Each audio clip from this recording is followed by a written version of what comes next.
سے چھپ جانے والے، چھپ جانے والے، چھپ جانے والے، مرکز حیات پر زندگی ٹھہر گئی اور قبر میں ہوئی نصیب جب زیارت حبیب، مرکز حیات پر زندگی ٹھہر گئی، زندگی ٹھہر گئی۔ ذالک الکتاب لا ریب فیہ، قرآن ہے، قرآن دکان میں پڑھو تو برکت ہوگی، قرآن پڑھ کر کے تجارت کے لیے نکلو برکت ہوگی، قرآن تلاوت کرتے رہو، زندگی کے ہر شعبہ میں تمہارے لیے کامیابی ہی کامیابی ہے۔ ھدی للناس شفاء للمؤمنین، قرآن مومنوں کے لیے شفا ہے، قرآن لوگوں کے لیے ہدایت ہے، قرآن وجہ تسکین ہے، قرآن باعث برکت ہے، قرآن دافع بلا ہے، قرآن ہے، کتاب الہی ہے۔ جو قرآن پڑھے گا وہ مرے گا جب بھی قبر میں محفوظ رہے گا، اور حشر کے میدان میں قرآن تلاوت جو کرتا رہے گا قرآن اس کی شفاعت کرے گا، قرآن تلاوت کرنے والے کی مغفرت کروائے گا، رمضان شفاعت کرے گا، قرآن شفاعت کرے گا، تو قیامت میں قرآن سے تمہیں بخشش مل رہی ہے۔ قرآن تمہاری بخشش کرائے تو جس پر قرآن نازل ہوا وہ کیوں نہیں بخشش کرائیں گے؟ قرآن تمہاری شفاعت کرے گا تو جس پر قرآن نازل ہوا وہ کیوں نہیں شفاعت کریں گے؟ اسی لیے تو اعلی حضرت عظیم البرکت فرما رہے ہیں کہ تجھ سے اور جنت سے کیا مطلب منافق دور ہو، اور ہم رسول اللہ کے جنت رسول اللہ کی، ہم رسول اللہ کے جنت رسول اللہ کی۔ ذالک الکتاب لا ریب فیہ، قرآن پڑھنے والا جب قبر میں لٹایا جائے گا اور عذاب اس کے اوپر آئے گا تو قرآن جو تلاوت کر رہا ہے وہ نیکی سامنے آ جائے گی۔ کون ہے جو قرآن تلاوت کرتا تھا؟ وہی عمل صالح ہوں۔ اس بندہ پر عذاب نہیں آ سکتا، عذابوں ہٹ جاؤ، دور ہو جاؤ، بلاؤ دور ہو جاؤ۔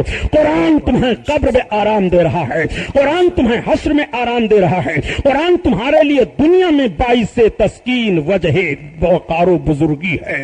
ہر قدم پر تمہیں اگر کامیابی ملے گی تو وہ قرآن ہے۔ قرآن کی تلاوت کرتے رہو۔ یہ قرآن جس کو مٹانے کی کوشش کر رہے ہیں خود مٹ جائیں گے، قرآن نہیں مٹے گا۔ قرآن کی حفاظت کی ذمہ داری رب نے اپنے ذمہ کرم پر لے لی ہے۔ اسی قرآن کی حفاظت کے لیے خون کا قطرہ امام حسین نے کربلا کی سرزمین پر بہایا تھا۔ جس قرآن کی حفاظت کے لیے امام حسین نماز رسول کا خون کربلا کی سرزمین پر بہا ہو وہ قرآن نہیں مٹے گا۔ حضرت امام حسین کے پیغاموں میں سے زندگی پاک کی ایک پیغام یہ بھی ہے، نانے کے امتیوں قرآن پکڑ لو۔ رسول اللہ جاتے جاتے دنیا سے یہی تو سبق دے گئے تھے کہ دو چیزیں میں تم میں سے چھوڑے جا رہا ہوں، ان دونوں چیزوں کو تم تھامے رہو تو تم بھٹکو گے نہیں۔ صحابہ نے عرض کیا تھا یا رسول اللہ وہ دونوں چیزیں کون ہیں؟ آقا نے فرمایا یہ قرآن ہے، دوسرے میری سنت ہے۔ قرآن اور میری سنت کو تم پکڑے رہنا، کبھی بھی راہ رات سے بھٹکو گے نہیں۔ قرآن کو میری اطاعت کو پکڑے رہنا، کبھی بھی تم ہدایت کے راستے سے نہیں ہٹو گے۔